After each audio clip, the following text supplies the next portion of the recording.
اعوذ باللہ من الشیطان الرجیم بسم اللہ الرحمن الرحیم السلام علیکم ورحمۃ اللہ وبرکاتہ۔ مٹا دے اپنی ہستی کو اگر کچھ مرتبہ چاہے کہ دانہ خاک میں مل کر گل و گلزار ہوتا ہے۔ میرے عزیز بھائیوں بہنوں اور بچوں، انسان اپنی زندگی میں آئیڈیل لائف چاہتا ہے اور آئیڈیل سہولتیں چاہتا ہے۔ میرے عزیز بچوں، اللہ تعالیٰ نے اس کائنات کو اس حساب سے بنایا ہی نہیں کہ ہم اسے آئیڈیل ہوم بنا سکے اور اس میں اپنی من چاہی زندگی گزار سکے۔ یہ ایک امتحان کی جگہ ہے، تو لہٰذا یہاں پر اتار چڑھاؤ، یہاں پر امتحان، یہاں پر تنگی اور فراگی اور کبھی عزت اور کبھی ذلت، یہ سب کچھ ساتھ ساتھ چلتا ہے، جن کی وجہ سے اللہ تعالیٰ نے یہ کائنات تشکیل کی۔ میرے آقا کریم صلی اللہ علیہ وآلہ وسلم تو آپ صرف اگر ان کی زندگی کا مطالعہ کریں کہ میرے آقا کریم نے کیسی زندگی گزاری، کہ سب سے زیادہ مشقت والی زندگی میرے آقا کریم نے گزاری، سب سے زیادہ تکلیف دہ زندگی میرے آقا کریم نے گزاری، لیکن ہمارے لیے ہر وقت وہ اللہ سے دعا مانگتے رہے۔ میرے عزیز بھائیوں، دو جہانوں کا تذکرہ کس وجہ سے ہوتا ہے؟ ایک یہ جہاں جس میں ابھی ہم سانسیں لے رہے ہیں، اور ایک جہان اللہ تعالیٰ نے آگے پیدا کیا ہے جو موت کے بعد آئے گا، اور جس کا نام جنت ہے، اور جس میں آئیڈیل لائف ہوگی، آئیڈیل ہوم ہوگا۔ میرے عزیز بھائیوں، انسان کی بہت ساری خواہشات ہیں، جن میں سب سے بڑی خواہش تو یہ ہوتی ہے کہ انسان کو موت نہ آئے، اور یہ خواہش بھی ہوتی ہے کہ ہمیں مال و دولت، عزت و احترام ملے، لیکن ہم دیکھتے ہیں کہ موت نے کسی کو نہیں چھوڑا۔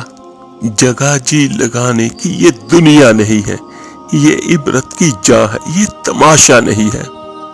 تو ایک بات ہمیشہ اپنے ذہنوں میں بٹھائیں کہ یہ دنیا آئیڈیل ہوم نہیں ہے، اور جو اللہ تعالیٰ نے موت کے بعد ایک زندگی رکھی ہے جو بہت عالی شان ہے، اور اس کو جوڑا ہے ایمان اور اچھے عمل کے ساتھ، کیونکہ جب کوئی بھی بندہ ایمان کا کلمہ پڑھ لیتا ہے، جو بندہ یہ کلمہ پڑھ لیتا ہے تو پھر وہ پابند ہو جاتا ہے شریعت کا۔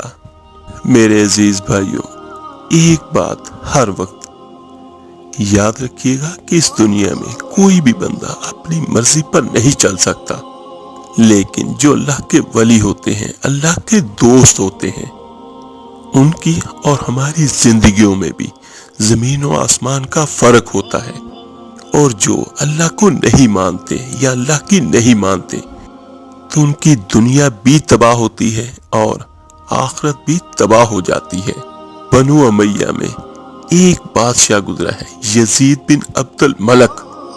تو ایک تو مشہور ہے کہ بادشاہوں کے بہت سارے مسئلے اور مسائل ہوتے ہیں، بہت ساری مصیبتیں ہوتی ہیں ہمارے وقت ان کے ساتھ ساتھ۔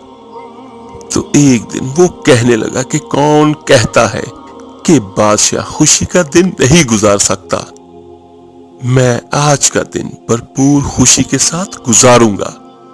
اور اس نے یہ حکم دیا کہ محل کے دروازے بند کر دیے جائیں، اور کوئی بھی خبر دنیا جہاں کی مجھے نہ سنائی جائے، اور نہ ہی کوئی اندر آئے، کہ آج شام تک میں اپنی مرضی سے خوشی منانا چاہتا ہوں۔ اور یزید بن عبد الملک کی ایک باندی تھی جسے لونڈی بھی کہا جاتا ہے، اس کا نام تھا حبابہ، اور اس سے یزید بن عبد الملک عشق کرتا تھا، اور اس نے یہ اپنا پروگرام بنایا کہ میں آج سارا دن حبابہ کے ساتھ گزاروں گا۔ تو اس نے محل کے دروازے بند کروا دیے، اور جس طرح وہ چاہتا تھا اسی طرح اپنا دن وہ گزارنے لگا، حبابہ کے ساتھ وہ اپنا دن گزارنے لگا۔ تو یزید بن عبد الملک دوران مجلس اپنی لونڈی کو اپنے ہاتھوں سے اس کو انگور کھلانے لگا، اور ساتھ ساتھ باتیں بھی کرتا جا رہا ہے، اور ساتھ ساتھ اس کو دیکھ کر خوش بھی ہو رہا ہے، اور اس کے منہ میں اپنے ہاتھوں سے انگور بھی ڈال رہا ہے۔ تو یہ بات وہ بھول گیا کہ جو کچھ ہوتا ہے اللہ کی مرضی سے ہوتا ہے، اور اس نے اللہ کو للکار دیا ایک طرح سے کہ میں اپنی مرضی سے اپنی آج کی شام، آج کا دن گزاروں گا۔ تو ایک انگور کا دانہ حلق میں جانے کی بجائے اس لونڈی کے سانس کی نالی میں چلا گیا۔ یہ ہماری سانس کی نالی اور کھانے کی نالی دونوں آپس میں ملی ہوئی ہیں۔ جب ہم کھاتے ہیں تو دونوں نالیاں ساتھ ساتھ ہوتی ہیں۔ جب ہم کوئی لقمہ حلق میں اتارتے ہیں تو اللہ تعالیٰ کی طرف سے ایک پردہ سانس کی نالی پر آ جاتا ہے اور دوسری نالی کھل جاتی ہے، جس کی وجہ سے لقمہ سیدھا پیٹ میں چلا جاتا ہے۔ تو اگر اللہ تعالیٰ وہ پردہ ہٹا دے تو ہم اپنے نوالے سے ہی مر جائیں۔ تو اس لونڈی کے حلق میں سانس کی نالی میں وہ انگور کا دانہ اٹک گیا، اور چند لمحوں میں اس کا خاتمہ ہو گیا، اور یزید بن عبد الملک رو رو کر وہ دن جو وہ خوشی کے ساتھ منانا چاہتا تھا، وہ دن اس کی زندگی کا بدترین دن بن گیا۔ اور یزید بن عبد الملک 3 دن تک لونڈی کی لاش کو اپنے سامنے رکھ کر روتا رہا، اور نہ کوئی کھا رہا ہے، نہ کچھ پی رہا ہے، اور نہ ہی وہ سو رہا تھا۔ اور جب اس کی لاش گلنے لگی اور اس سے بدبو اٹھنے لگی تو اس کا جو بھائی تھا حشام بن عبد الملک، یہ اس کے بعد خلیفہ بنا، تو اس نے حشام نے زبردستی اس سے لاش کو چھینا اور جا کر دفن کر دیا۔ میرے عزیز بھائیو، اللہ تعالیٰ کہتا ہے کہ یہاں پر دنیا میں تم میری مان لو، میں ہمیشہ کے لیے تیری ہر خواہش کو پوری کر دوں گا۔ یہ اللہ تعالیٰ نے قرآن مجید میں ایک آیت بیان کی ہے۔ تو اصل میں ہے کیا؟ یہ اللہ تعالیٰ نے ایک بڑی خوبصورت بات ہمیں سمجھائی ہے کہ میرے بندو، تم چاہے سونے کا چمچ لے کر پیدا ہو یا ایک جھونپڑے میں پیدا ہو، موت نے تو تمہیں مٹا دینا ہے۔ تو ہمارے پاس زندگی کے چند ہی سال ہیں، اور پھر تمہیں موت اٹھائے گی اور گھڑے میں دھکیل دے گی۔ میرے عزیز بھائیو، یہ سارے واقعات بتانے کا مقصد یہ ہوتا ہے کہ ہم اللہ کی مان کر چلیں، جو اللہ چاہے وہ کر دیں، اور جس سے اللہ کریم روکے اس سے رک جائیں۔ جو بندہ اپنی زندگی اللہ کے بتائے ہوئے راستے پر اور آقا کریم صلی اللہ علیہ وآلہ وسلم کی سنت پر گزارتا ہے تو دنیا بھی اس کی ہوتی ہے اور آخرت بھی یقیناً انہی لوگوں کی ہوگی۔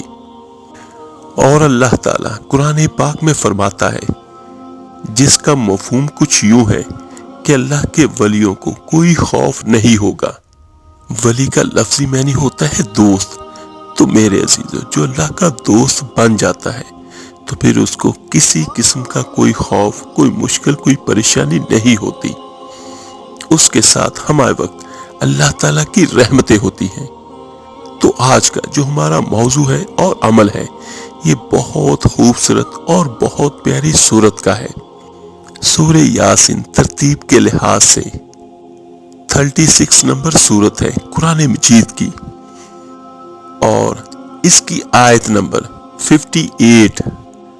بسم اللہ الرحمن الرحیم، سلام قولا رب رحیم۔ ان پر سلام ہوگا مہربان رب کا فرمایا ہوا۔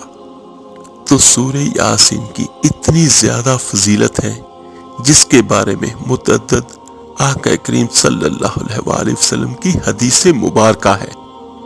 سورہ یاسین ان صورتوں میں ہے جو ایک صورت دنیا کے اور آخرت کے ہر کام کے لیے بہترین ہے۔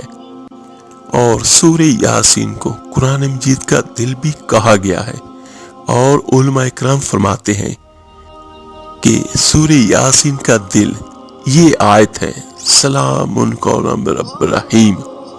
تو اس کا وظیفہ اور اس کی فضیلت میں آپ کو بیان کرتا ہوں۔ جو بندہ یہ چاہے کہ مجھے ہر قسم کی مشکل سے، پریشانی سے، بیماریوں سے نجات مل جائے تو وہ اس آیت کا ورد کرے، اور جو یہ چاہتا ہے کہ مجھے دائمی خوشیاں ملیں، کیونکہ جس پر اللہ کا سلام ہوگا اور وہ بھی مہربان اللہ کا، تو یقیناً اس کی زندگی خوشیوں سے بھرپور ہوگی۔ اس آیت کا ورد کرنے سے اللہ تعالیٰ آپ کے قلب کو خوشیوں سے بھر دے گا، اور بندہ خوش کب ہوتا ہے؟ جب اس کو ہر طرف سے اطمینان ہوتا ہے، اس کی زندگی بہت پرسکون ہوتی ہے۔ تو جو بندہ مصیبتوں میں گھرا ہوا ہو، خواہ وہ کسی بھی قسم کی ہو، وہ چاہے رزق کی ہو، وہ چاہے بیماری کی ہو، وہ خواہ شادی کی ہی کیوں نہ ہو، تو انشاءاللہ تعالیٰ اس آیت کا ورد کرنے سے اللہ تعالیٰ جو آپ کی حاجت ہوگی وہ ضرور پوری کرے گا۔ لیکن شرط پھر وہی ہے کہ جس طرح اللہ ہم سے کہتا ہے اسی طرح ہم یہ زندگی گزاریں۔ تو میرے عزیز بھائیوں، بہنوں اور بچوں، 5 وقت کی نماز لازمی پڑھیں۔ اور بہت سارے بچے اور بچیاں کمنٹس میں مجھ سے یہ پوچھتے ہیں کہ اگر ہم وظیفہ کر رہے ہیں اور اگر کبھی نماز نہ بھی پڑھیں تو پھر وظیفے پر کوئی اثر تو نہیں پڑے گا؟ تو ایک بات میں کلیئر کر دینا چاہتا ہوں، کوئی بھی وظیفہ، کوئی بھی عمل، یہ سب نفلی عبادات میں آتا ہے، اور سب سے افضل عبادت جو ہے وہ نماز ہے۔ جب آپ نماز پڑھتے ہیں تو اللہ تعالیٰ کی رحمت ہوتی ہے، اور جب آپ اس کے حضور دعا کرتے ہیں، اس کی تعریف و توصیف کرتے ہیں، تو اللہ تعالیٰ آپ کی دعا کو قبول شرفیت بخشتا ہے۔ تو جس میرے بھائی بہن کا دل کسی بھی وجہ سے غمگین ہے، خواہ وہ دنیا جہاں کے کوئی بھی مسئلے کی وجہ سے ہو، تو وہ صرف اس ایک آیت کو پڑھے۔ اور پڑھنا کس طرح ہے؟ زیادہ بہتر یہ ہے کہ اس آیت کی تلاوت اگر آپ عصر سے مغرب کے درمیان کریں تو یہ زیادہ بہتر ہوگا، ورنہ 24 گھنٹوں میں آپ کوئی سا بھی ایک وقت وقف کر لیں۔ اس عمل کے لیے پانی کا ایک گلاس ساتھ میں رکھیں، 11 بار شروع میں اور 11 بار آخر میں درود ابراہیمی نماز والا پڑھیے، اور صرف اس آیت کی صرف آپ نے 5 تسبیح کرنی ہے، یعنی اس کو آپ نے عصر اور مغرب کے درمیان میں 500 بار پڑھنا ہے۔ اور پانی پہ دم کریں۔ جو کوئی بیمار ہو، جس کو کوئی غم ہو، کوئی بھی وجہ ہو، تو اس کو پلائیں، خود بھی پیئیں۔ اگر کوئی کسی کے لیے پڑھ رہا ہے تو اس کو بھی دم کیا ہوا پانی پلائیں اور خود بھی پیئے۔ اور روزانہ عمل کرنے کے بعد اللہ سے دعا کریں، اس کی بارگاہ ناز میں ہاتھ اٹھائے، اور جو بھی اپنی حاجت ہے وہ اللہ سے مانگ لیں۔ تو اس کو آپ نے 41 دن تک مکمل کرنا ہے، اور جب آپ کے 41 دن مکمل ہو جاتے ہیں تو اس کے بعد جگہ اور وقت کی کوئی قید نہیں ہے۔ 24 گھنٹوں میں کسی بھی وقت آپ صرف اس کی ایک تسبیح کر لیں، یعنی روزانہ آپ صرف اس کو 100 بار پڑھ لیں، اول آخر درود ابراہیمی نماز والا پڑھنے کے ساتھ۔ تو میرے عزیزو، یہ ایسا عمل ہے کہ اس عمل کی روحانی طاقتیں، روحانی قوتیں ساری زندگی آپ کے ساتھ ساتھ رہیں گی، اور آپ کے ہر کام میں آپ کی مدد ہوتی رہے گی۔ یہ چھوٹی سی آیت بسم اللہ الرحمن الرحیم صرف آپ نے ایک بار پڑھنی ہے، اس کے بعد آپ نے سلام قولا رب رحیم پڑھنا ہے۔ 41 دن تک آپ نے 500 بار پڑھنا ہے، اور 41 دن کے بعد آپ نے صرف اس کو 100 بار پڑھنا ہے۔ تو شاید اس میں 1 سے 1.5 منٹ لگے گا، بہت بڑی آیت نہیں، بہت چھوٹی سی آیت ہے۔ تو اس کو پڑھیں اور پڑھ کے دعا کریں، دم کیا ہوا پانی پیئیں بھی، پلائیں بھی، سب گھر والوں کو بھی، تو انشاءاللہ تعالیٰ سب پر اللہ تعالیٰ اپنی رحمت کرے گا۔ سلام کا مطلب کیا ہے؟ سلامتی۔ اللہ تعالیٰ سے دعا ہے اللہ تعالیٰ آپ کو، مجھے، ہم سب کو قرآن کی برکات عطا فرمائے، آمین ثم آمین۔ آپ میرے لیے دعا کیجیے گا، انشاءاللہ میں آپ سب کے لیے ضرور دعا کروں گا۔ اس ویڈیو کو لائک اور شیئر ضرور کیجیے گا، صدقہ جاریہ سمجھ کر۔ آپ کے ایک شیئر کرنے سے جو کہ اللہ کا نام، اللہ کا کلام پڑھے گا، انشاءاللہ اس کا ثواب، اس کا اجر آپ کو، مجھے، ہم سب کو ملے گا۔ تو ملتے ہیں جلد ہی انشاءاللہ تعالی ایک نئی وظیفے اور عمل کے ساتھ۔ اپنا بہت بہت خیال کیے گا۔ اللہ حافظ۔ علیہ وسلم، صلی اللہ علیہ وسلم، ابر کرم